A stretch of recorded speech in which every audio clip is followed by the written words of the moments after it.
Today, we're looking at a purple ink by Monteverde Purple Reign. Hi, I'm Adam, and I'm an ink guy. I get inks, test them, and share the results with you. Now, if you like fountain pen ink reviews, I would invite you to subscribe. Also, if you're interested, you can follow me over on Instagram.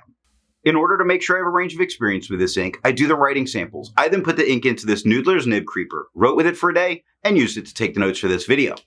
For the first writing sample, I always use Clairfontaine, Tomoe River, and Rhodia paper. There is an additional writing sample that'll happen later in the video.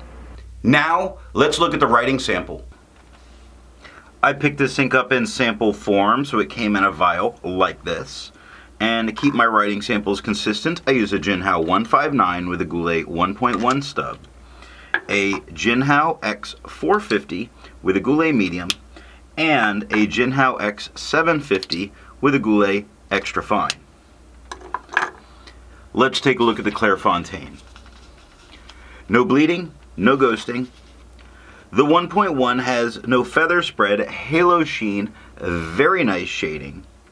The extra fine is about just a little bit lighter than the stub, just a little, with no feather spread, halo sheen, a very nice shading throughout all of the writing, 5 seconds to dry.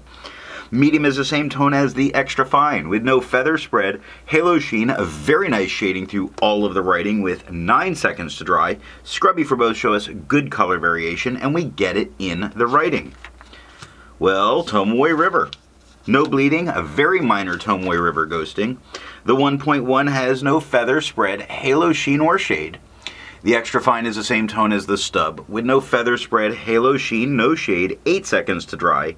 Medium is the same tone as the extra fine, with no feather spread, halo sheen, or shade, 17 seconds to dry. Scrubby for both show us no color variation, and we got none. Well, Rhodia. With no bleeding, no ghosting. The 1.1 has no feather spread, halo sheen, spots of shading in there. Spots as in there are areas that are slightly darker than around it, like the V in Monteverde. Just as an example, the dot in the eye. There's spots, meaning it's possible. We don't get it a lot though.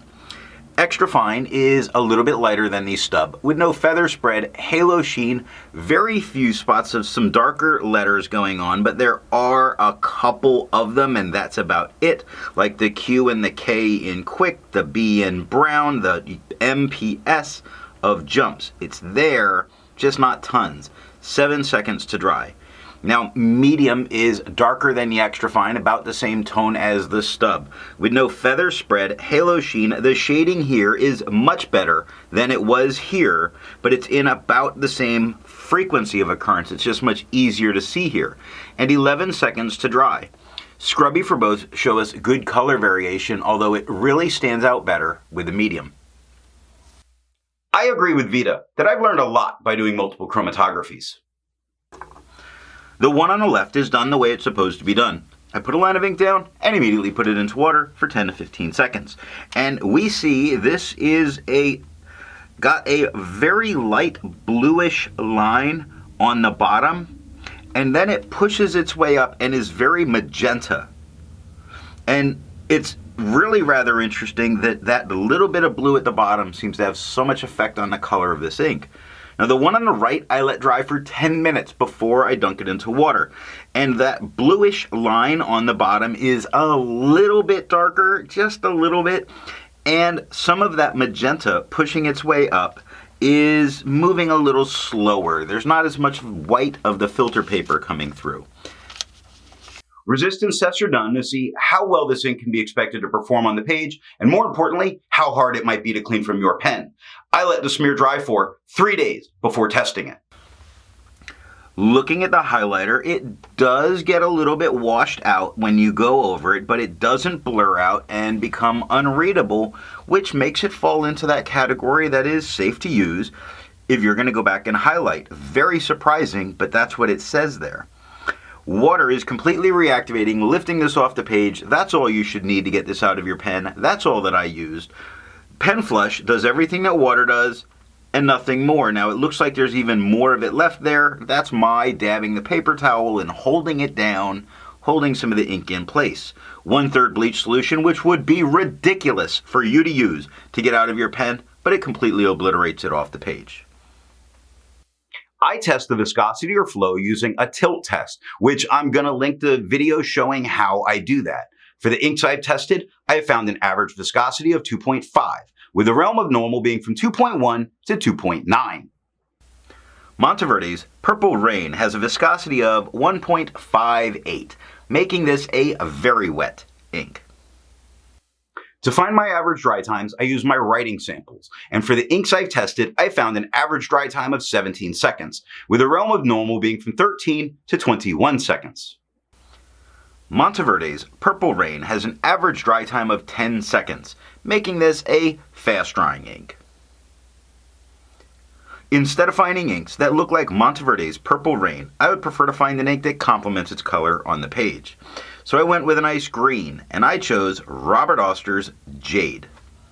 The second writing sample is done on Fabriano, Moji, and 28-pound copy paper. So here we have Fabriano Echo Quoi. I just like saying that. Sounds all fancy. Anyway, no bleeding and no ghosting. The 1.1 has no feather, spread, halo sheen. It does have a few, just a few, spots of shading throughout its writing. Extra fine is a little bit lighter than the stub, with no feather spread, halo sheen, again, few, but there are spots of darker letters that are occurring, just not a whole lot here. This really does tone down what inks do on this paper though. 4 seconds to dry. Medium is the same tone as the extra fine, with no feather spread, halo sheen, the same handful of spots where some little bit darker letters show up. X's in Fox, the P's, okay? It's there, just not tons. This paper really does tame a lot of what inks can do. 6 seconds to dry. The scrubby for both do show some color variation. We do get some up here, just nowhere near what we see on the extra fine there. There's just little spots of it. Well, how about Moji paper? Well, it has no bleeding and no ghosting. The 1.1 has no feather spread, halo sheen, not too bad a shading. Extra fine is about the same tone as the stub, with no feather spread, halo sheen, not too bad when it comes to spots of shading that are coming through. We can definitely see some spots going on, not bad, nice. 4 seconds to dry. Medium is the same tone as the extra fine, with no feather spread, halo sheen, same spots of shading going on throughout the writing, which is quite nice to look at, in 7 seconds to dry. Now the scrubby for both really aren't showing color variation, but we do get a peppering of darker letters in the writing. And 28-pound copy paper. So it looks like the medium has tiny spots, a little bit bleed, not really too bad. Probably wouldn't stop even me from using the back of the page. No real show through. That medium has no feather spread, halo sheen, or shade. The extra fine is a little lighter than the stub, with no feather spread, halo sheen, or shade, and 1 second to dry. The scrubby shows no color variation, and there was none, and that is all that I have for the writing samples. So what do I think of Monteverde's Purple Reign? This is a very pleasant tone on the page, and it offers a lot of shading throughout a lot of the writing, which really brings out a lot of the character in this ink. I've enjoyed using it, and I've enjoyed using most Monteverde inks. So what nib and pen give the best writing experience with this ink? I think you can choose your favorite pen and go. This is really a dealer's choice because it always looks good. If you've made it this far, and according to my analytics, 50% of you aren't, and you enjoyed it, give me a thumbs up. If you are not subscribed, I would invite you to subscribe, and thanks for watching.